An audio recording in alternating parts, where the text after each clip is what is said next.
Hey guys, Dr. Ed here with your healthy video thought of the week. And this week's video was inspired by a conversation that I had with a gentleman yesterday at church.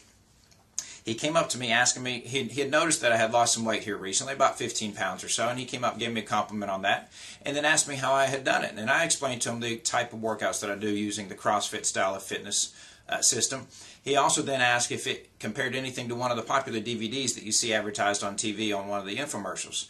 And I said, yeah, it was similar, but a little bit more intense than one of those, but doing a lot of the same exercises. And I explained a little bit of the differences and that kind of stuff. But then the conversation totally focused on one question after that, at least in my mind it did. He then asked me, and this is typical of the thought process of the American people, and my point of the video today. He then asked me, how long was the program? My first thought was, well, it's not a program. And number two, on top of that, whether it's a program or not, my answer to that is another question. How long do you want to be healthy? You see, in America, we typically think of fitting things into time frames and into programs and so on and so forth. And if I do this, then I'll get this result. Well, if you want to be healthy, then you've got to do all the recommended things on an ongoing basis throughout the rest of your life. Many times I've encouraged you, either speaking to you here in the office or through newsletter articles or anything like that, to people watch. And when you look at a senior citizen, notice how they move, whether they're carrying an oxygen tank, whether they're in a wheelchair, whether it looks like they just got off the tennis courts and they're still active late into their senior years. And then I ask you to think about, what kind of senior citizen do you want to be?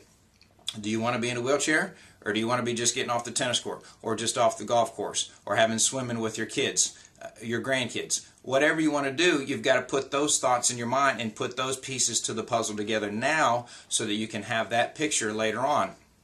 It doesn't happen in 90 days or 120 days. It is an ongoing thing. Another simple little analogy is our teeth. How long do you want to keep your teeth? If you want to keep them for the rest of your life, how often do you have to take care of them? Our health is the same thing. We can't put it on a shelf and then hope to pull it back off the shelf later on in life. We've got to take care of it every day. That means eating proper foods, giving it proper amount of fitness, proper amount of rest. We talk a lot about water in here and how much water we need to drink, and then your positive mental attitude. All those are keys to maintaining a healthy life. So I thought it was ironic yesterday when this gentleman asked me, how long is the program? He may not have been indicating that he does the program and then is never going to exercise the rest of his life. He probably wasn't, to be honest with you. But that was the thought that I had, is when we think about programs and whatnot, our exercise, our fitness, our health, our healthy eating needs to be going on the rest of our life. So I appreciate you letting me jump up on my soapbox today for the healthy video thought of the week. I hope you enjoy it, and I'll see you next week.